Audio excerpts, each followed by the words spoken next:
Good morning, dear ladies and gentlemen, and welcome to the Investment and Donor Conference to raise funds to rebuild Ukraine's infrastructure, energy infrastructure, which is, of course, badly damaged by the war. The global economy industry, the global energy industry, is now in the process of unprecedented transformation from fossil fuel-based energy to renewable energy sources such as wind, sun, biomass, and hydrogen. And of course, Ukraine is in a very precarious position because the Russian aggression has inflicted uncountable so far damages to our infrastructure, and the post-war reconstruction can give an impetus to the development of the Ukrainian energy sector, in particular to the renewable sources-based energy. And we will, of course, discuss what the path to recovery can be and should be, where to get the money for it. And considering the very high importance of the issue, we do not set the limit on individual interventions as well as on the conference itself. The working language is English. We have a very highly qualified translator who will help those of us who prefer to deliver in Ukrainian. And I encourage our viewers and listeners to ask questions where they can watch us on Facebook, YouTube, and LinkedIn on the pages of the Energy Club. The first person to speak is the person who quite often starts discussions in our broadcasts, and he also is able to put the issue into the context. And many people might have already guessed that I mean Yuri Bondarenko, who represents Sigre Ukraine and the scientific and technology company Enpas Electro Limited.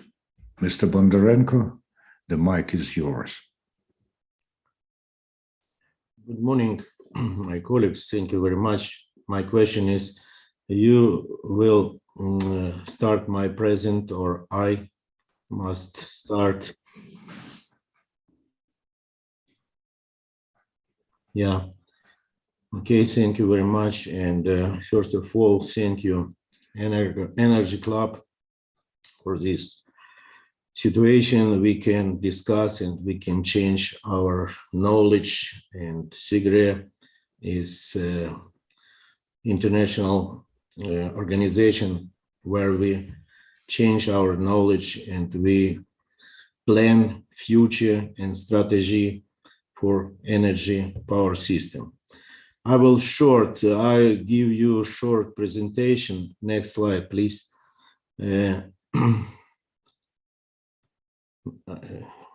I change or you change slides?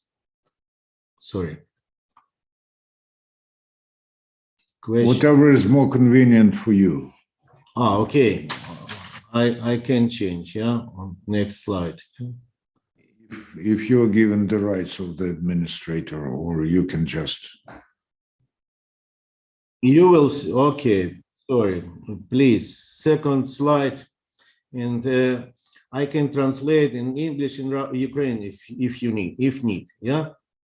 Okay, this slide you can see what is our Ukraine power system before 21st February. 21st February started this war.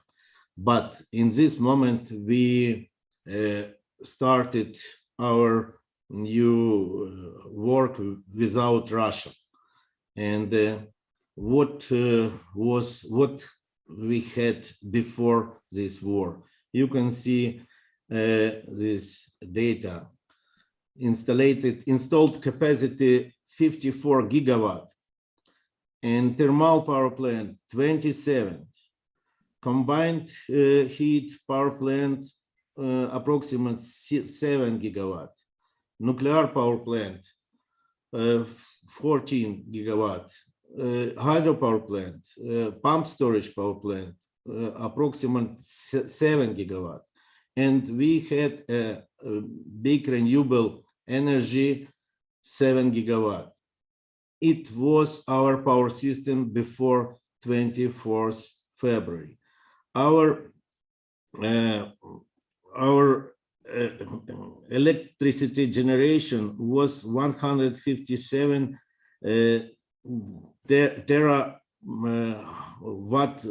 hour per year, and it was without NCO, but only with Burstein Island. Next slide, you can see what is situation after 24th February. War in Ukraine is going on for 97 days. And what we have? Power system was operating 21 days in insulated mode. We disconnected from Russia.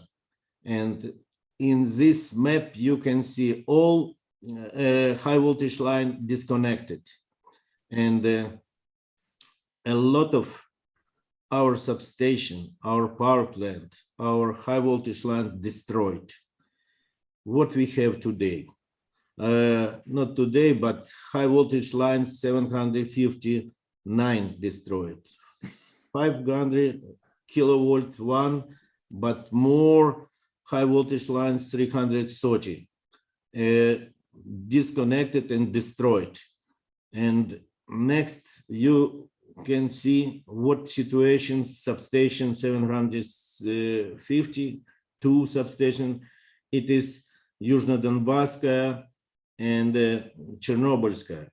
Substation 330, 14 substations were destroyed, and our consumption not 40 and not 30 gigawatt, only 11 gigawatt. In this moment, we have approximately damages. It's my position, 500 million dollars. And next slide, please. You can see what are our substation. Substation 300 kV and 750, Kievskaya, transformer current, transformer voltage, a lot of SF6 building, whereas we have grid and destroyed this time before this day. Next slide, please. And now, joint operation with NCOE and the parallel restoration and reconstruction of power system. Thank you, our partner, our neighbors from Europe. We have now a high voltage line to Hungary, 6 line, and Romania and Poland, and Moldova too. But you can see this data, not 54 gigawatt hour generation. Only thermal power plant is working 3 gigawatt. Combined power plant 0.3. Nuclear power plant only 6 gigawatt. Hydropower plant 2.6, and renewable energy only 1.6. And if before this date we had per day daily consumption 453, now only 242. 11 gigawatt is consumption. What can I say? Slavianskaya thermal Uglegorskaya thermal power plant, Lugansk, and Mironovskaya disconnect. They are not working. And very big problem, Zaporozhskaya nuclear. We have connection with Zaporozhye nuclear power plant, but we don't have capacity from Zaporozhskaya thermal power plant. Kakhovskaya hydropower plant now is working with our power system, but this is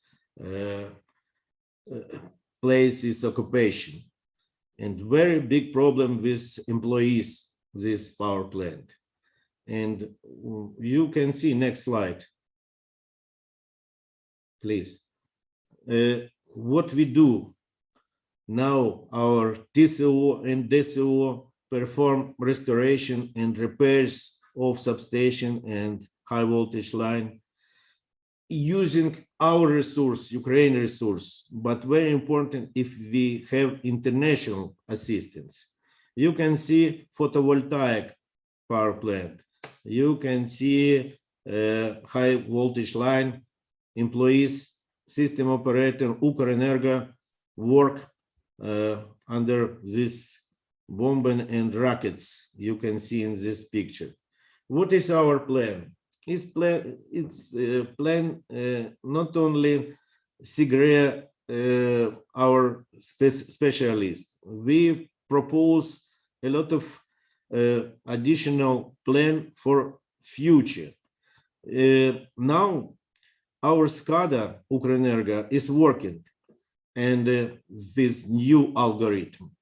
And very important task is we must test 50 excitation system generators, nuclear power plant, thermal power plant, hydropower plant for at the ENSOE request in this problem before we start export electro energy. We must finish this test all generator. International Fund for Restoration of Ukraine power system is created, but important if we will have this money, this support, but important if we understand what is rules for this money. Conception for development of power system in energy transition condition is developed, and we must, Ukraine colleagues, Ukraine company, plan our new future, our power system. And in Sigre, we have now work groups for power system development, power grid of development, smart grid, controlled load, consumer, and development of regulatory documents and standards. It is general our position for our power system, not only restore it, but we must plan our future in power system. Important, not only today, tomorrow too. And last slide, please. Yesterday, I had this speech in Wien in a conference, international conference, Sigre, Southeast European countries.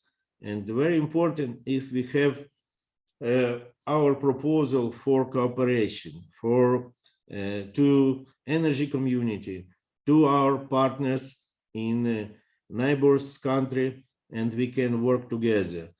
First of all, standards, rules, new equipment, our technical requirements for our substation, not only substation, thermal power plant, what is decarbonization in this situation, a lot of questions, and I think we decide all our problem, all issues. The war must be stopped. This is war, Putin's Russia against not only Ukraine, but against the world civilization. This is my word. Thank you very much. Thank you, Mr. Bondarenko, both for presenting us with a picture of what we have, or what we do not have, and of what we will have. Of course, this depends on our conscientious and continued work. And now we will hear from Andriy Maksimets from Phoenix Contact Ukraine Limited Liability Company. Mr. Maksimets, go ahead. Thank you very much, Mr. Kulikov. I was told that I would present a little bit later, but nonetheless, thank you for having me here. I hope you hear me okay. Yes. Can I have the presentation on, please? So, for those.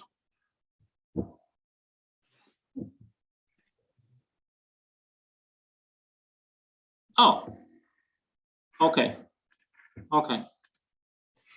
Let's do it like this.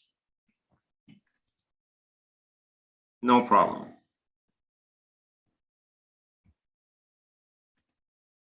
Now, do you see the presentation now? Great. So for those of you who don't know Phoenix Contact, I would say a few words. So we are a German company, family-owned company. Next year we'll be celebrating our 100 years on the market, and our main specialty is industrial automation. And today I'd like to use the chance to talk to you about some new technologies, or maybe contemporary, better to say contemporary technologies, that we would like to offer for the upcoming restoration of the Ukrainian energy system. Well, if you get bored in a certain point of time during my presentation, just remember that there are 35 slides of the presentation. You just count the slides and you'll know how close to the end I am. Most of you have heard some of these words or phrases, or tag words, as they call it right now. The industrial Internet of Things and digitalization, cybersecurity, smart grid, smart building, all of those things are already a part of our life. And it's been funny that I had a short talk with one of my Swiss colleagues, and when I said that, for example, Ukrainian power distribution companies are looking forward to have some products with the newest standards, like 61850, he was highly surprised, because he said, "Hey, we don't use that often things of that kind here in Switzerland. Are you serious about taking into consideration that complex products?" I said, "Yes, sure. We're looking forward to have the newest technologies, on the market in Ukraine after the war ends, and we're looking forward to rebuild our energy system at the best technological level we can." So hopefully my company will be in a position to help Ukraine to restore its energy supply when the war ends. We also know that all those technological trends, they really influence all sectors of energy, including energy generation. Mr. Bondarenko has basically highlighted all those installed power plants that we have in Ukraine. And those also include solar and wind. Energy distribution will also be affected by the newest technological trends as well. We are coming closer to have energy storages installed. In fact, there are already some in Ukraine. Energy consumption will also change, and the trends will change in time. And from our perspective, I mean the perspective of Phoenix Contact, we understand that all those trends will also influence industry, infrastructure, immobility, and this whole thing that you can see here, we call it all electric society.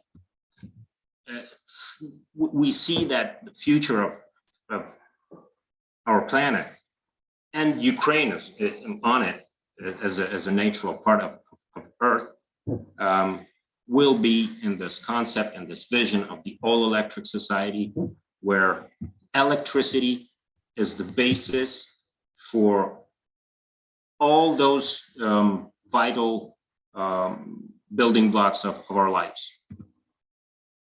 So it goes in three main blocks: electrification, networking, and automation. And as you can imagine, those blocks are interconnected between one another. You cannot do automation without electrification and networking.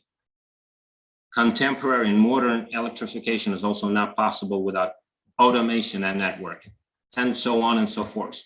And all those blocks also contain a pretty vast number of technologies that you need to take into account when developing the future of Ukrainian power system and power transmission and distribution system.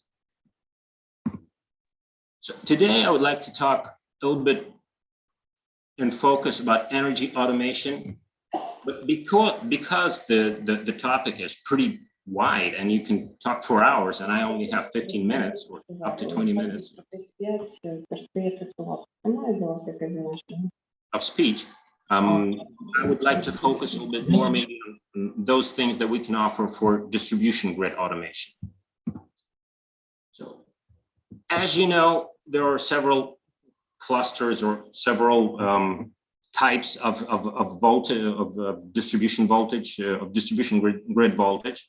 We start with the ultra high voltage, then we go down to high voltage from 35 to 110 kV. Then we go to medium voltage distribution lines from 6 to 35, and the low voltage lines go up to 1 kV. Phoenix Contact wouldn't like to go too high on this ultra high voltage level, but we have something to offer to you on the lower voltage levels like 35 kV and 6 kV. What I'm referring specifically to is, for example, a new smart RTU system for telecontrol and automation.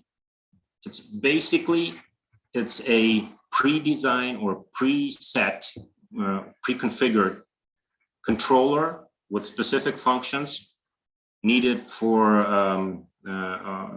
needed to serve as a remote terminal unit in a distribution substation, and it also has a set of serial communication input-output modules, digital inputs, digital outputs, analog inputs, and so on and so forth. So this is basically a pretty fine, well-designed, very modern thing to use in an automation system in a substation, right? The next thing would be probably interesting for the Ukrainian market is a little bit somewhat simpler system based on a bus coupler with also a set of input-output modules for different voltages and signal conditioning and so on and so forth. And this thing, the beauty of this thing is that it's pre-configured to be used in systems with the IEC 61850 standard, which is basically one of the latest words in energy automation systems. You cannot skip measuring and monitoring. So there is a number of very fine designed and good to use, easy to use measurement products, as well as current transformers. You cannot measure current without current transformers. So those of you who have already had experience with using our products, you know what I'm talking about. As I said, you cannot do automation or contemporary modern electrification without networking. Networking is not only about transmitting signals from point A to point B, but also interpreting those signals and having them secured. So if we think of a network as a set of building blocks, which you see on this slide right now, we can find products from Phoenix Contact all over the place, from the very low field level with our automation terminal units for lay protection, for example, through fiber optic slice boxes, also including switches, cybersecurity switches, some specific stuff to secure the current and the signals, and also some Wi-Fi modules and telecontrol switches in it. When we think of a typical control unit, so you have control units all over the place in a transmission and distribution system. You have it on a station level, a station control unit. Also have high voltage substation control unit, medium voltage, low voltage, whatsoever. And you need to have somehow the whole architecture build up in a way which would make it as a seamless process to transmit signals from the lowest field level to the highest SCADA level, right? When analyzing the yesterday, the today, and the tomorrow of this network evolution, you can present it in three types of pictures, drawings. When you had yesterday, you had numerous connections from the field level to the station controller level, and then you mix it all up, you work with the signals, and you put them through on this SCADA level. That was yesterday. Today, you have a pretty fine architecture of the SCADA system, but it's still, there's room for improvement, as you can see, between the bay controller, for example, and the process interfaces. There are numerous connections, and all those connections can be of different types. They can use analog or digital signals. They can be cyber protected or not. And every time you need to design your system, taking into consideration all those differences. So let me say that from our perspective, the tomorrow of the automation systems for substations will be in maximum standardization, and using one standard of networking, of communicating between the field, the lowest level, and SCADA, the highest level of control. And there is something that we can show here, and some experience that we can share also with our Ukrainian customers. For example, when you have a communication system like the one you see on the screen, and you see those small envelopes running through from the field level, through the switches, up to the gateway, and up to the backbone, or to the SCADA level of the automation system. But what happens if you have a breakdown online? So you can possibly lose a pretty important package of information. In order to avoid this, you have to have a redundant system, network system. And the scheme perfectly shows that with using the newest technology that we can offer, you won't lose a bit of information, thus avoiding breakdowns, thus avoiding unnecessary risk of losing control over your energy system. So what we have inside that network system. Well, first of all, those are our switches, a 19-inch switches. That it's a kind of a new product for us as well, because we've developed it in partnership with one of our companies. since 2019, and we haven't presented yet this product on the Ukrainian market. So basically, we can say it's rather new for our Ukrainian partners. It's a robust switch which allows to operate it in an energy system and secures all highest standards and secures safe networking in a control system on a substation. We can also offer some fiber optic communication boxes. Those things are pre-designed. You don't have to do splicing of fiber optic. You just, put in the cable and it works. And there are also some compact splice boxes which might be interesting for our customers here in Ukraine. That's a beautiful thing because it's really compact. It's really easy to use. You don't have to do splicing. You just put the pigtail into the splice box and you get connection on the field. And there's a number of those things that we can offer.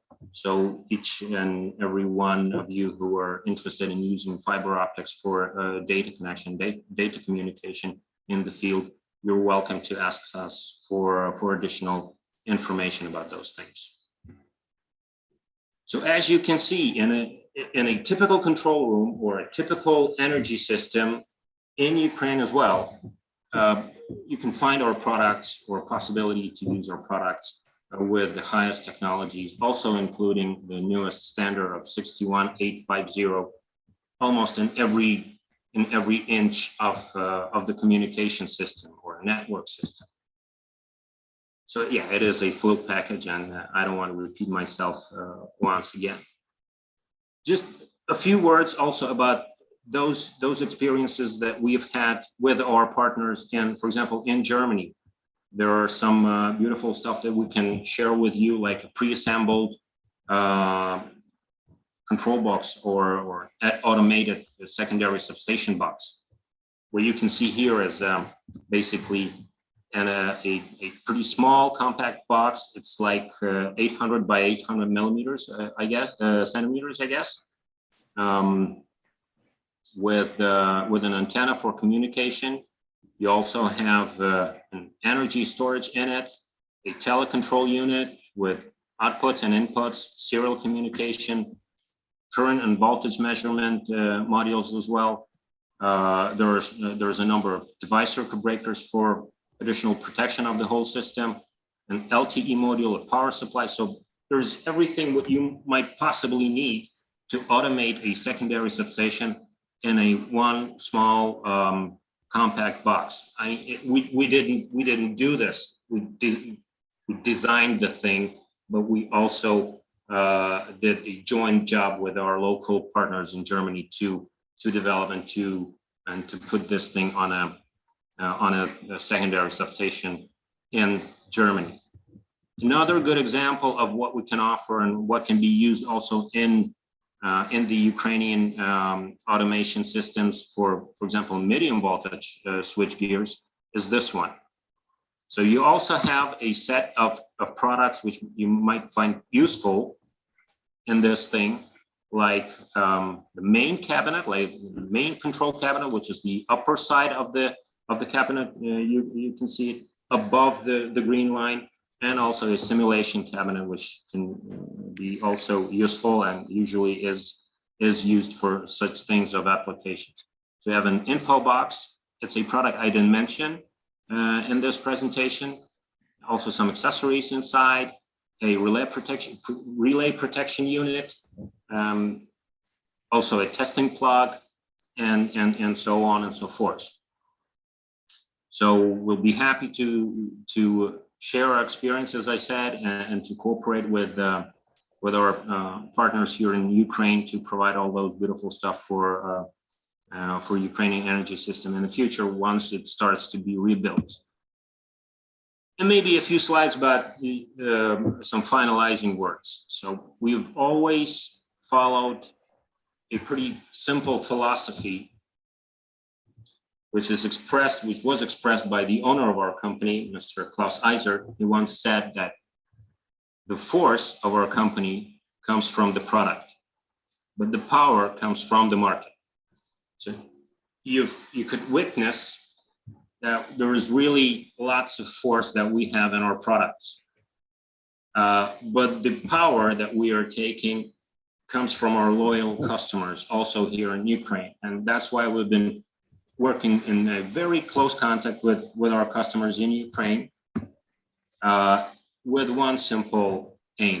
We want to create a solid foundation for the industrial future of Ukraine. And with these words, I would like to, as the lawyers say, I would like to rest my case. And in case you have any questions, feel free to ask me.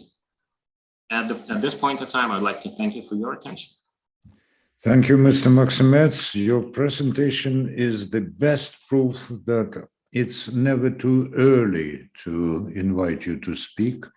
And the 35 slides that you mentioned are the countdown, not to the end, but rather to the beginning of a new stage of work for many, many people who were rather attentive to your presentation. Now, we'll be definitely looking forward to it. Good. Now, considering the order of presentations, we were planning to listen to Mr. Nemchinov from the ministry, but he hasn't joined us yet. As soon as he joins us, I'll pass the floor to him.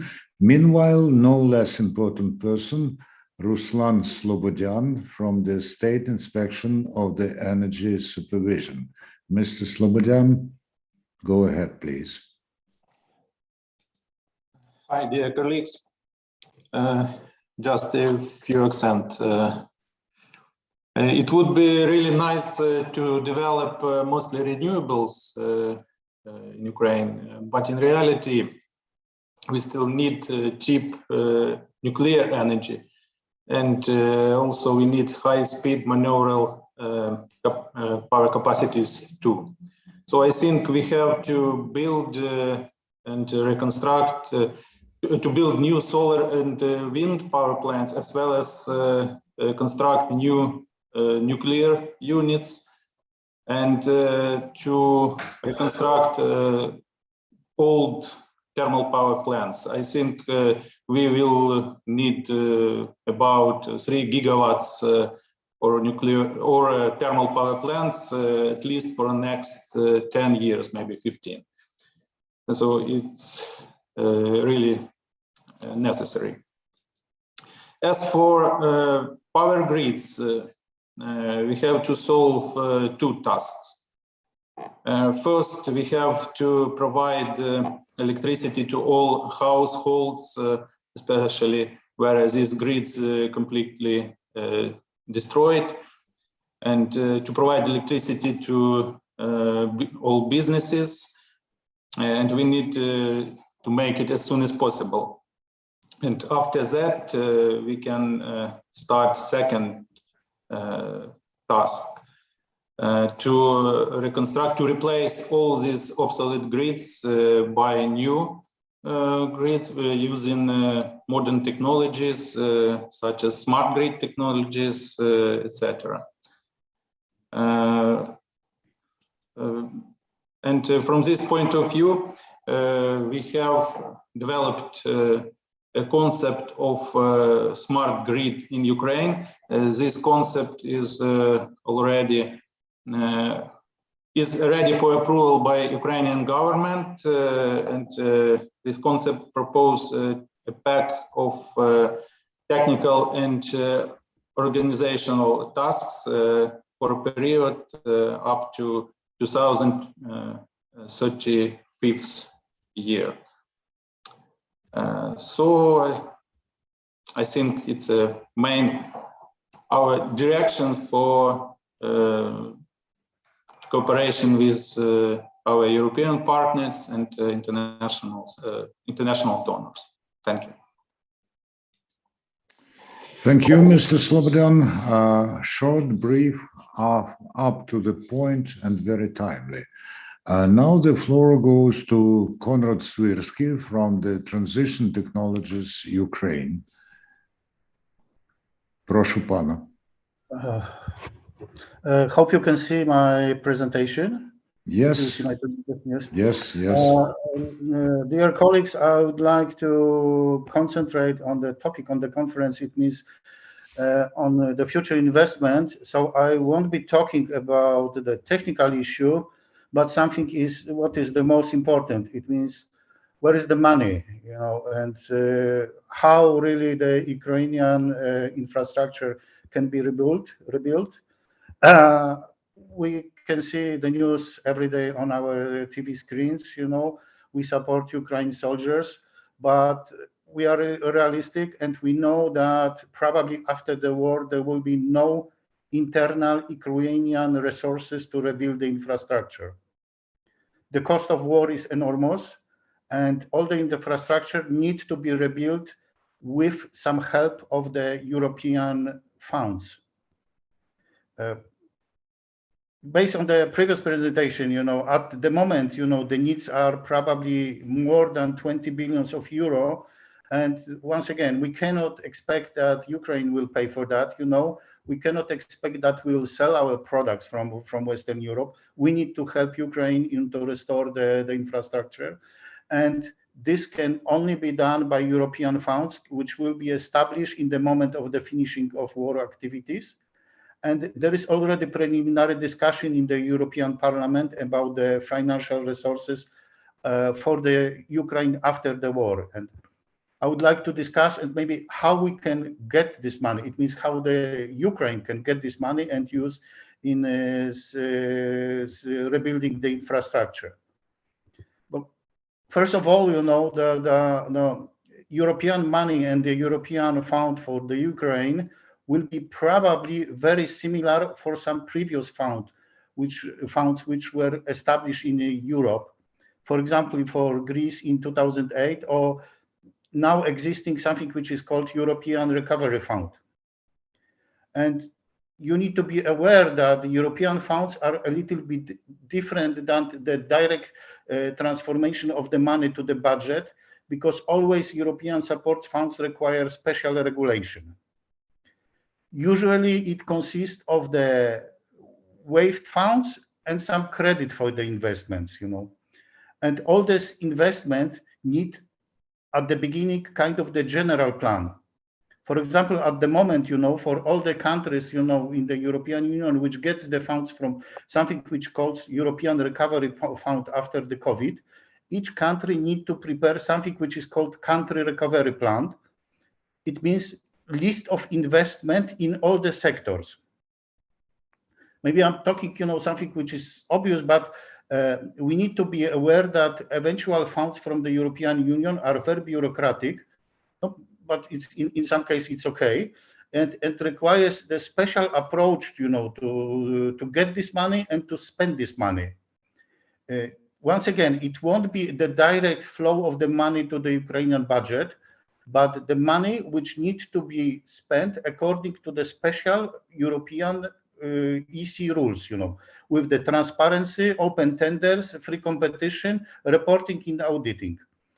I'm trying to stress that because, we had exactly the same situation in Poland when Poland was accessing the European Union, and we first met the European funds, and we had to learn how to get this money and how to spend this money.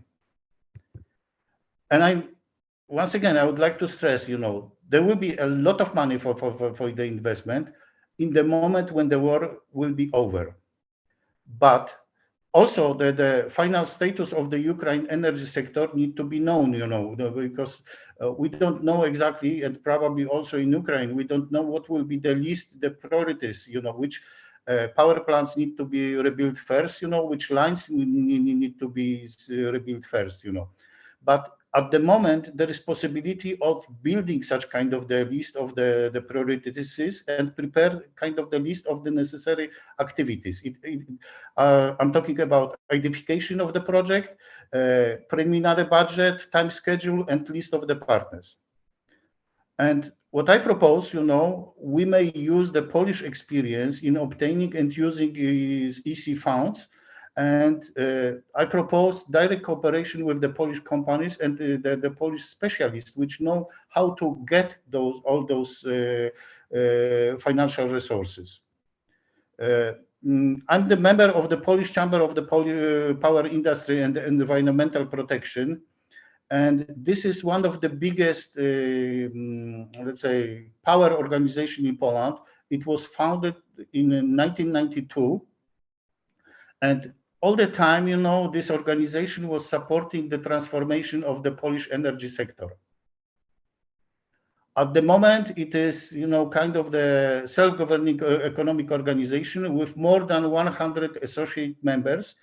And our members are the biggest suppliers, including Siemens, GE, or Emerson, all very known, companies, Polish suppliers, Polish investment companies, governmental organization, Polish power corporation, plus many companies, in IT, in consulting, and also in legal.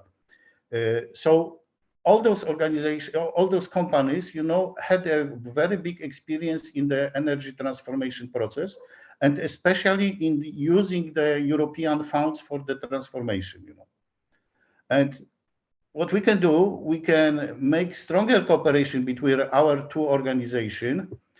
For example, Polish Chamber of Power Industry already signed the agreement with the Polish-Ukrainian Chamber of Commerce, is advising also the ministry in Poland.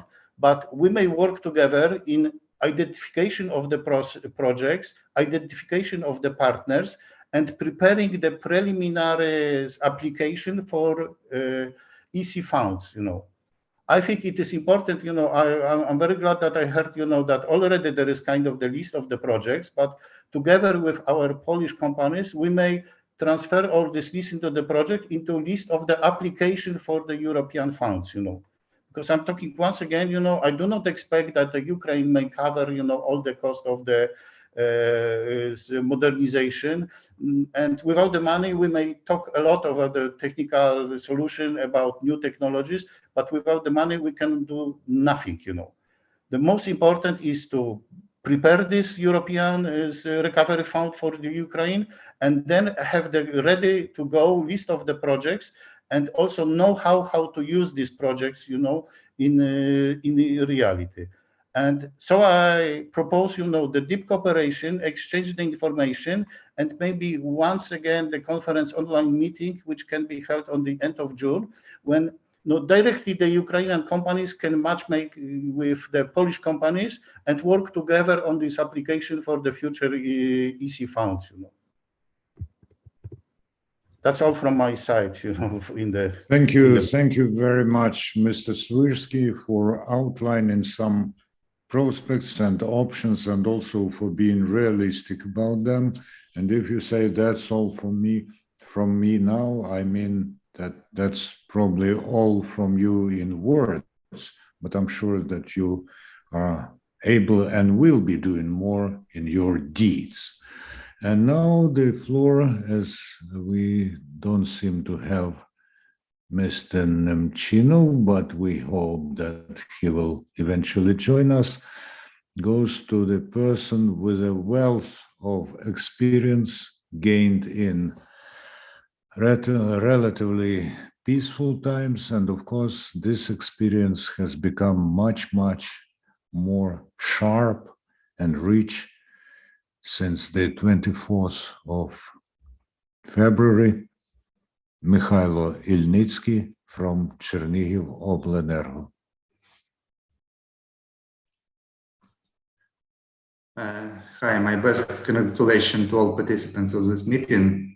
Thank you for invitation and opportunity to present current problems of 3 power distribution company which operate in Chernihiv, Sumy, and Luhansk region that have suffered greatly from the war in Ukraine. I am CEO of DCO Chernihiv Oblenergo, so some figures will be presented here for this company. But in the other two, the situation is similar. or even worse. More than 900 objects in our enterprise in the territory of Chernihiv region were damaged, of which more than 130 objects are completely destroyed. This includes power lines of different voltage levels, transformer substation, and other infrastructure of the company. According to the preliminary estimates, the value of the destroyed property is more than 1,200 million hryvnias. At the pre-war level of electricity distribution and tariffs, we will need about 4 years to rebuild the destroyed infrastructure. As active phase of war in the vast majority of Chernihiv and Sumy regions have already over, we now face the following urgent tasks. Safe inspection of networks and registration of damages, taking into account the presence of large number of mined areas. As soon as possible, restoration of power supply on emergency and temporary schemes for all consumers, as they understand that without restoration of power supply, further rebuilding of related infrastructure is impossible. Water supply, heat supply, internet, other construction works. Then there is the preparation of drafts and estimates for reconstruction of networks on a constant and reliable schemes of power distribution. And only after that, construction and reconstruction of electrical infrastructure according to the guaranteed and reliable schemes of power supply is possible. The last two items are quite long in time and very expensive. Funds are the biggest problem for us at the moment because almost no money in the company's accounts nowadays.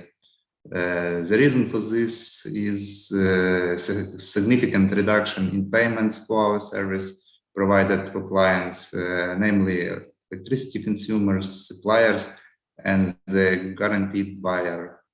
Because of this, we cannot even provide the stable current maintenance of power grids, our power grids, and begin to prepare the necessary drafts and estimates for reconstruction.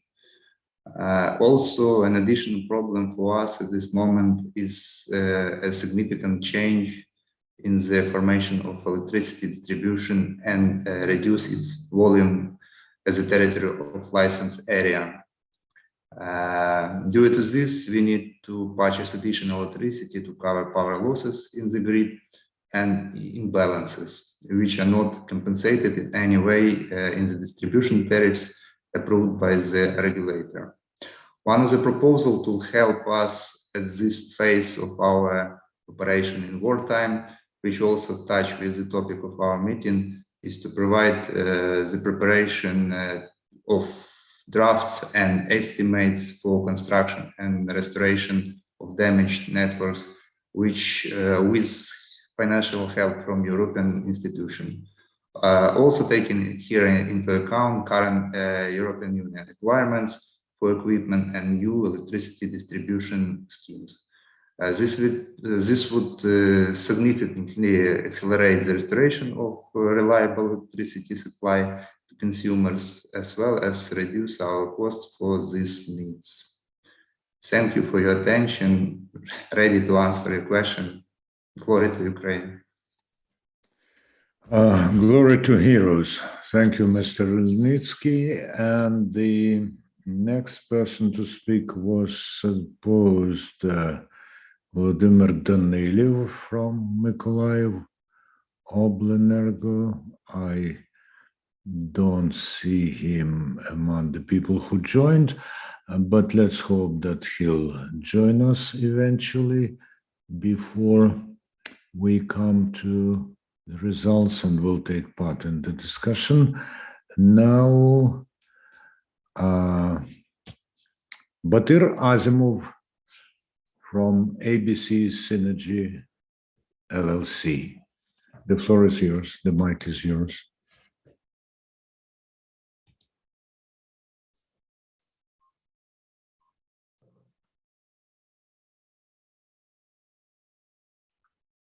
Hello. So I hope everybody can see me and hear me. Yes, yes. See you Thank quite you. clearly, and I hope that we'll hear you quite loud and clear as well. Thank you very much.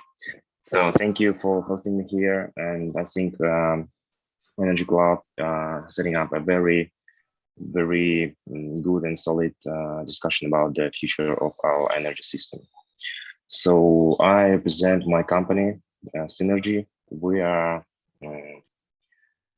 assembling and construction the power lines, the substations, and building renewables power plants. So right now the situation is not optimistic and good for our company, because we cannot work while the bombs are falling and rockets are blowing up.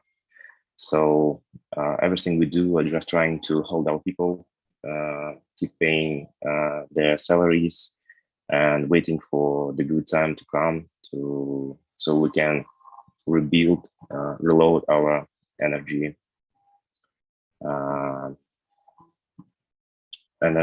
system in our country. So I think for now, if we can somehow take a look after the war will end and figure out how we can design the new the future of our energy system. I think there is no other countries have such situation, so they will like almost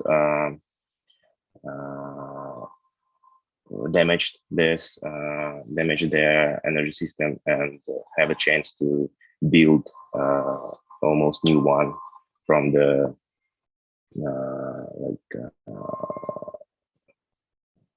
from the zero stage.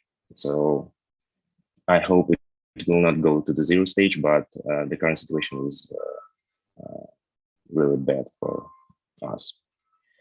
So I think I will turn over, and just to say that until the war will end, we cannot imagine how we can rebuild the system so we can even buy all these beautiful things that Andrei Maximet told us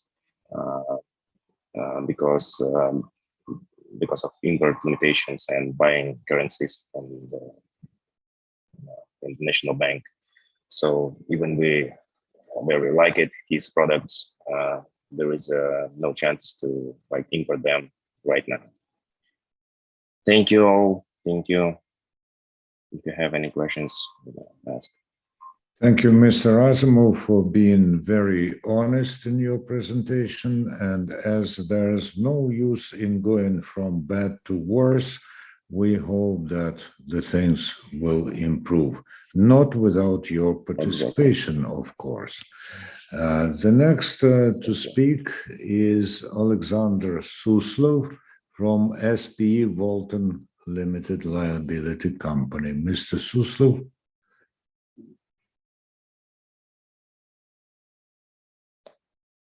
Mr. Suslov? Well, I believe that he will come back because he is marked as the present person. And I'm absolutely sure that Vadim Holombievsky from TPC Vector VS is with us. And I wonder what you can say after all the documents that you placed in the chat. Najpierw chcę podziękować panu Konradu za wsparcie ze strony Polski, za wsparcie dla uchodźców, za wsparcie z bronią. Zapomina o trudną historię, idziemy w wspólną przyszłość. Dziękujemy. Nigdy tego nie zapomnimy. Vadim Golumbovsky says, for those who do not understand Polish, that he wants to thank Konrad Swirsky for the support that Poland is given to Ukraine, including support in humanitarian issues and, of course, the weapons support. And Mr. Golumbowski ended his passionate address with the phrase, "We shall never forget this." Thank you very much. Really, from the heart. Okay, from the open sources, we can see that 18th of May, the Repower EU action plan have been implemented, and I believe that already some activities we can see from the open sources like solar rooftop initiative or something like this. Okay, so first of all, we could use this action plan as a part of Repower Ukraine program. I believe, strongly believe that Ukraine will achieve European Union membership candidate status soon. So all the programs which will be realized in Europe could be realized in the similar way in Ukraine. So we have in our arms, we have an action plan which could be used here, but please consider that Ukrainian energy systems means distribution system operators and players on the market are a little bit different in comparison to the European one. For example, let's take a look on just one point. For example, solar rooftop program. Okay, so I will start from the bottom. According to this plan, the huge quantity of the small solar rooftop stations for the internal consumptions or to decrease the natural gas and oil consumption should be installed in the building. For us, we have here distribution DSO representatives. For us, such types of programs means that step by step, we are going to the power quality assets, because according to the foreign experience, these massive installations of rooftop solar panels means, for example, 250 volts in the low voltage network. So that means that it should be supervised and controlled by distribution system operators.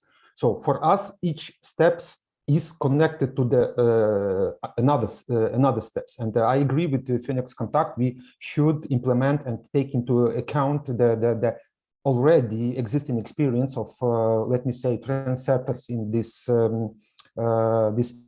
area to rebuild our energy distribution systems in Ukraine. So this war is no doubts that now we could claim that energy is a weapon. So energy it is the point of the influence. For example, cheap oil and gas from Uncle Vova means for some Europeans good level of life, but in this case, this is a point of influence for the political or some let me say, safety issues. For us, the energy independence for Ukraine now is the matter of safety, not the matter of quality of life in the first step. This is the matter of safety. That means that we should consider all the steps in the first, let me say, priority, which could give to us the energy independence. That's for us. This is the first priority. So the energy dependence from my, for example, philosophy means to change a mentality for the people that energy has increasing values, means not just a final price, but the value. So we have to save the energy to decrease the fossil fuels consumptions. That's the matter of safety. I would like to repeat. That means for us the first priority, energy efficiency, to decrease the energy consumption, and distributed generation and decentralization of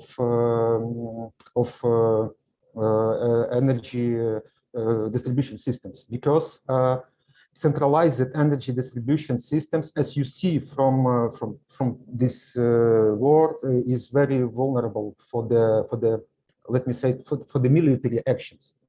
To destroy just one transformer, let me say 40 MVA, 110 kV, just to destroy, to replace this transformer. This is not for months, almost the year, or GIS GIS 110 kV.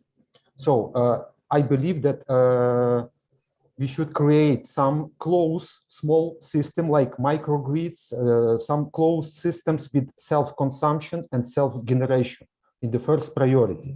Okay, the second matter, this is funding. You know, our according to expectation, our GDP will fall up to 30% in this year.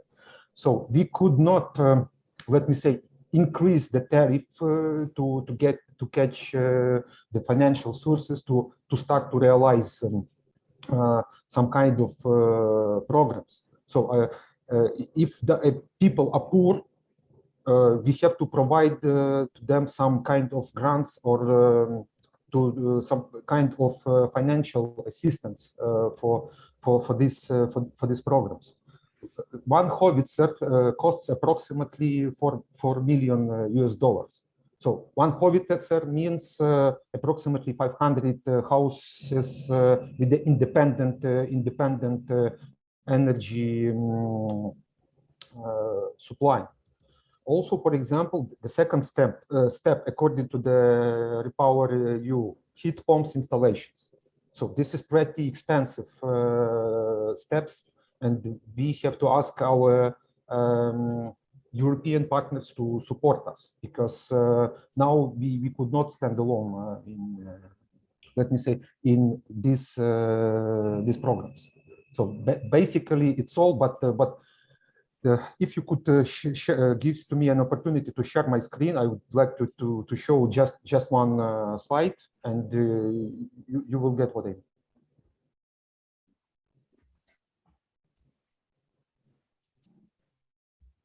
For example, this is just one slide from one of the European energy distribution system operator, and you can see that years by year, this is the decades, some programs with the different business drivers. For example, operation efficiency, quality of service. Okay, that was covered by the RAB tariff implementation. But this goes relatively slowly now. So we, as people who involved in the energy system of Ukraine, DSO, TSO, commercial EPC contractors, we have to run this way, not for the decades, but maybe for a few years. That means that a lot of investment in the single time investment should be used. And this is the main business driver as safety and energy independence. That's all. Thank you for attention. If you have some questions, you're welcome to ask. Thank you for so effectively keeping our attention during your presentation. And as I don't see any questions from the audience, maybe the participants want to ask each other some questions, or probably dwell upon one or two details that they feel they were not able to. Oh, I see Mr. Suslov. I would like to add, if it's possible, I have to add some, as Mr. Ilnitsky told before, for our distribution system operator, for now, the main, let me say, pain, where to get some wires, some cables, because a lack of cables now in the Ukrainian market. some junctions to repair the overhead lines, some junctions to repair damaged cable lines. This is the basic. Now the emergency aid is needed for now to let me say to give to people relatively normal life. Thank you very much. Thank you, Mr. Golembowski, for this weighty addition, very useful. And we have Mr. Suslo with us. He's from SPE Walton LLC. The floor is yours. Yes. Hello, colleagues.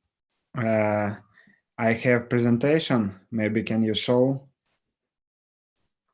Not without your participation. Yeah. Yes. In Ukraine now, war is a very hard situation of our power line and substation and all energy system, and step by step we need reviews all system in Ukraine. And my colleagues said about why important stability work of power lines and substation, what we need to do. One of way of our independence for Ukraine and independence for Europe Union for power, it's alternative fuel, because now all country cancelled Russian gas, and we need alternative. One of them is alternative fuel, solid waste briquettes. It's very important wave because we need change coal and need change gas. Mission of our company is saving its resources for future generation. Next slide. Second slide, please. And next. Now in Ukraine we have a very big problem for our household waste problem. We are 10,000 hectares of landfills in Ukraine is for waste. It's more than 6% of all territory, and this problem is very big. And now we think about in future after our victory, we need we need will do for step by step for waste and produce energy for waste. And now every year 11 million tons of garbage is produced in Ukraine. And next slide, please. And these briquettes, it's a very good alternatives for gas, coal, and pellets for wood. We know what now price for gas, it's gas and coal, it's very big, and some company need close and finish business because cannot work for very expensive fuel. And one of them for waste is these briquettes. And next slide, please.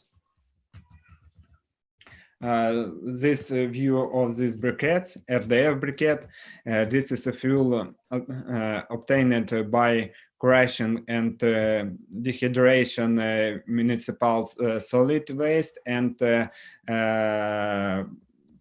factory waste. Next slide. How we make it. Briquette produces complex production process when included many technical units, and dealing with waste only completed it. First, it's sorting waste for different fracs, and after them, we need this waste grind.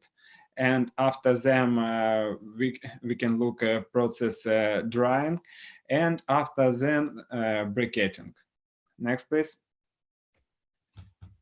This you can look one of this line who produce these briquettes. It's a line now work in Zhytomyrska Oblast and produce. It's not a very big equipment and not very big line. It's a testing line when we looking what this equipment work, and after them we can reproduce for bigger. Next. This certificate for this fuel, and this fuel have a very good power condition, and it's called kilocalorie 4,000, but for these briquettes 7 or 8 kilocalories, 1,000 kilocalories on 1 ton. And but for these briquettes we need one moments. It's moments about temperature for temperature. We need a temperature more 1,000 degrees, because for this temperature not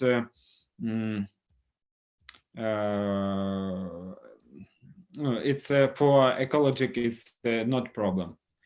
Next slide, please. Next.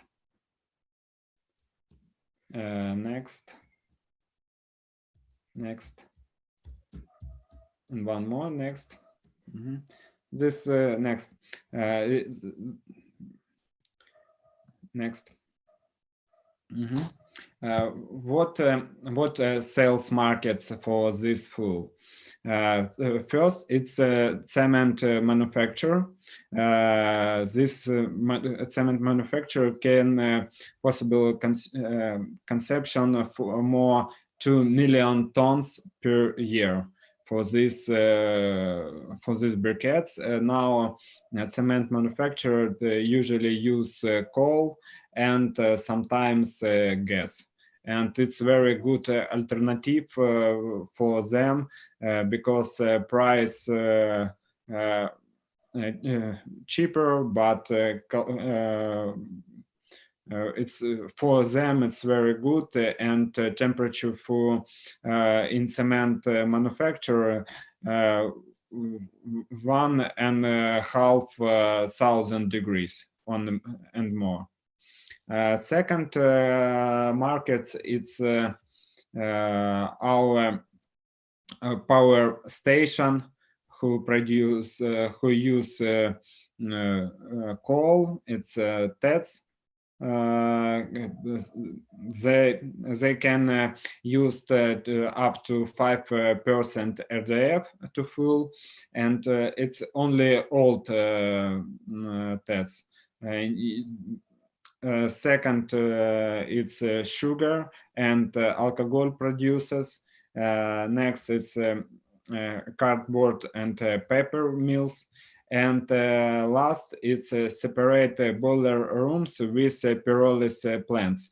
It's pyrolysis in pyrolysis process, very high temperature, and this briquette for waste, it's very actuality. And now our clients, only for last clients, it's pyrolysis plants when we produce for all briquettes by pyrolysis plants. Next. Next, no, it's maybe finish for my presentation for you. When we're interested for these technologies, you can write me or call, and we can spoke about this technology. And I think it's very important for our country, because it's one step for our independence for power from coal and gas when we need import for other country.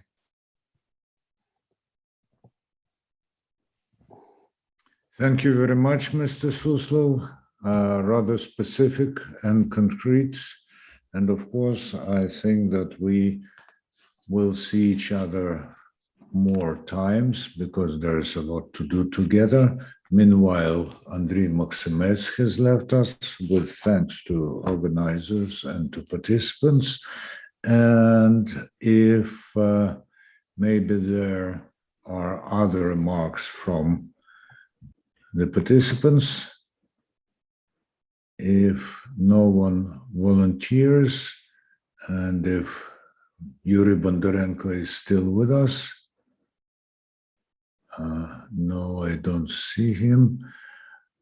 Then I would like to invite Ruslan Slobodyan and Mikhailo Ilnitsky to sum up what we have heard. As I see Mr. Ilnitsky, I'll ask him to go first. Thank you. As I said, the active phase of war in Chernihiv region is over now. I would like to say that more than 99% of our consumers are with electricity, and we did it for our consumers. Yes, of course, I can say that we need now also wires, we need insulators, but we must think about our future. And as I said, it's a good theme for today's our meeting. We must think about restoration of the grids with new decisions. And thanks organization for this meeting. Thank you. Thank you very much, Mr. Ilnitsky, not only for the participation at this meeting, but also for demonstrating the staunchness and energy in what you do. And of course, this applies to many, many other people in the sector, and to those with whom you cooperate as well, to your workers, to every person in Chernihiv region and other regions of Ukraine who have come through ordeals and who are still coming through ordeals. As I don't see Mr. Slobodyan, I think that we will sum up now. But if Konrad Swirsky is still with us, I would like to hear from him, especially since he suggested that we should meet again, and even, as far as I remember, suggested a tentative date for this. So yes, yes. If I can talk now, let's do something, concrete instead of talking what we can do in the future. I would like to stress once again, the sooner we prepare application or some kind of the preliminary application for the future European funds, the sooner we can get the money. Please remember my advice. This was the same we expected in Poland in 2004 when we joined EC, that the money from EC is coming, unconditionally. It's not true. It is always, kind of the separate budget, which need to be, the tightly divided into the projects, And we know in Poland, we use plenty of such kind of the funds and the resources, So my proposal, we can work together with the members of the Polish power chambers. We can very quickly, make a kind of a direct, identify the partnership companies and identify the projects and let the companies work together, and we may provide some kind of the assistance and even legal companies which may even work in some preparation of the preliminary application. Then when the war stops, which I hope will be soon, with the victory of Ukraine, we'll be ready, immediately to start the rebuilding process, because this is the only way how to do that. And we know all this, know-how about the European funds, and we know all those constraints, and we know how to prepare all the application, So let's do that together, You have the list of your projects, you know what you would like to start first, We may identify, the partners from Poland, and we may help you, to prepare those applications, which are particularly important. Once again, I would like to stress, only the list will be not enough, and you will be applying for the money for the investment, not only for the for Ukraine budget, and the Ukraine government, but rather for the EC agendas, And this is quite different language, quite different types of the application. We would like to help, we would like to work together. And I think this is kind of the unique moment, that in Poland we have, let's say, very similar power system. If you are talking about 157 megawatts hour, we have 160, almost 1-to-1, maybe different energy mix, but we have all those companies, and we pass all those transformation with the transmission distribution network, with the modernization of the coal-fired power plant, with the gas, and at the moment we are in the process of the decarbonization and building the renewable. So let's do that together. My proposal is Energy Club may coordinate on your side, with the Polish chamber. I can provide you all the contacts, to about list of the 100 companies in Poland, and we may prepare some kind of the workshops at the end of June, and discuss in details, if you'd like, of course. It's very heartening that Mr. Swirsky does not only put forward ideas, but also maps out how they should be introduced and offers concrete actions. And I see that Mr. Golembowski wants to continue. Yes, please. The question is, Mr. Kontra, is it possible somehow to connect our distribution system operator with their Polish colleague, for example, Enea, Tauron, I don't know, because of course, if you'd like, we may coordinate. Please send me, even directly to myself. What are the requirements from your side? To whom you would like to talk, and what will be the topic of the discussion. We will organize such kind of the meeting, probably at the beginning remotely, but also the direct meetings between the colleagues. Some of those companies are the members of the chamber. Some of we know all those appropriate companies on the Polish side, and I'm pretty sure that it will be very warm answer for your request, and the Polish colleagues, will meet with you and share the experience exactly with kind of the modernization of the network. Remember, we do not have such a high voltage network like you have, the 750, but this is another topic. Also, we may discuss the possibility or even make a pressure on the governments in something which I think is necessary. It means in the rebuilding this high voltage transmission line between Poland and Ukraine. It's Chmielnicki-Rzeszów. It is 750 kilowatts. It will be a must, in the future, and probably one of the first, infrastructural cross-border projects, in the future. So yes, please send me such kind of the agenda.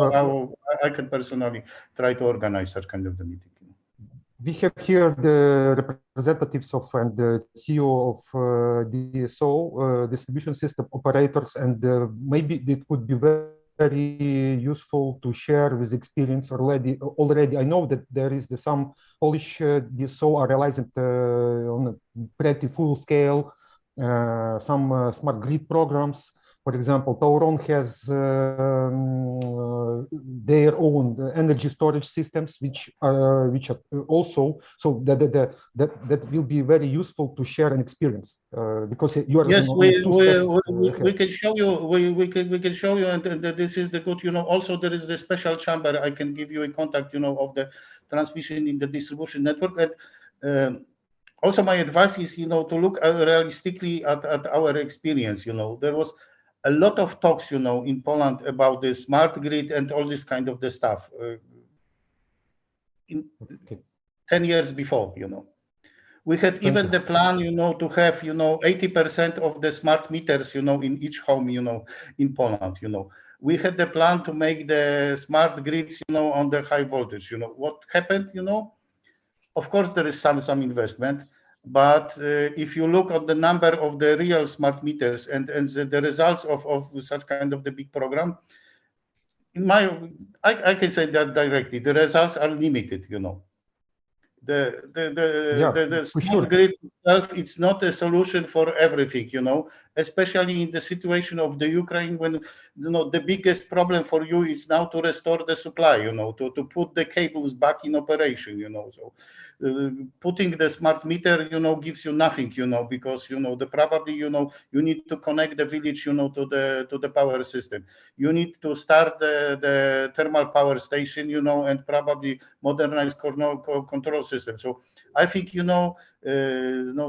unfortunately the war push a little bit the priorities back to something very simple at the moment. You need to start something from the fundamental and learn from the experience from Poland, that not always the, let's say, high-tech solution is the remedy for everything.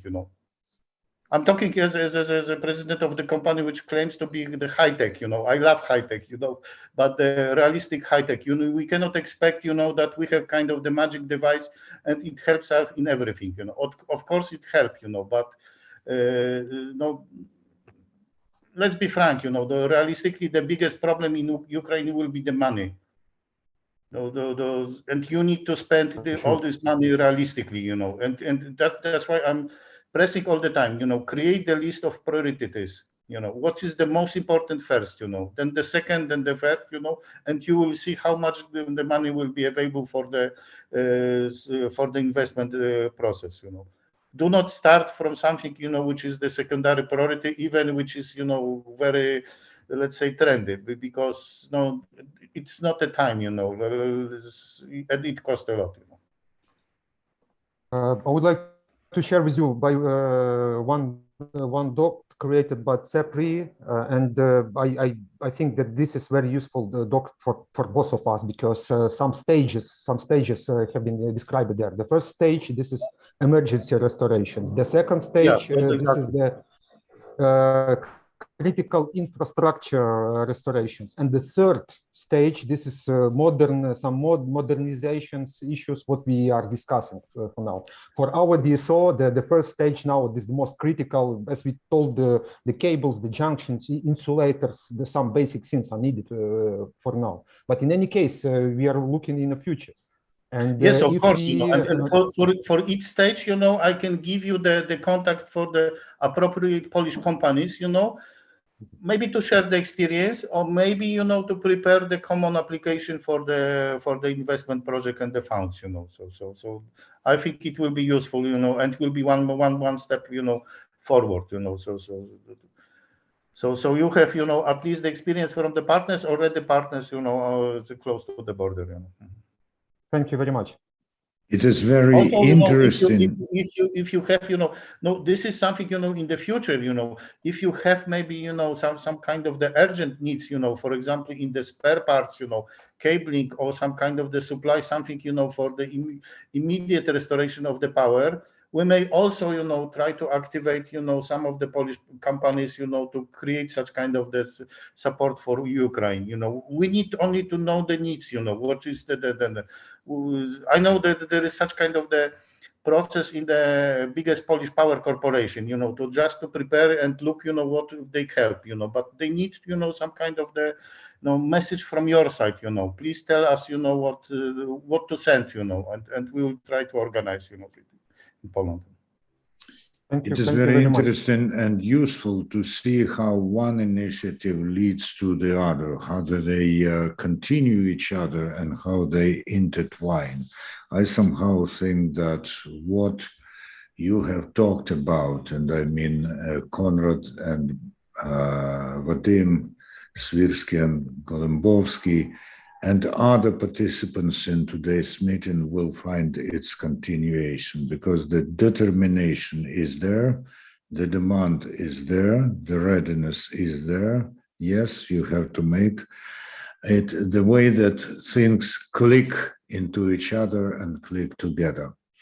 Meanwhile, Alexandra Holizdra has informed us that Vadim Danilkiv has some troubles with internet connection, and it's been some time ago already, so there's little hope at the moment that Mr. Danilkiv will be able to join us. Anyway, I think that he may record his address and his suggestions, so we then may splice it to the recording of today's meeting. I thank everyone. I hope we'll meet again, and I hope that the next time we meet, we will talk to each other as people who know each other even better than we know each other today. Let's learn, let's work. We shall overcome. Goodbye.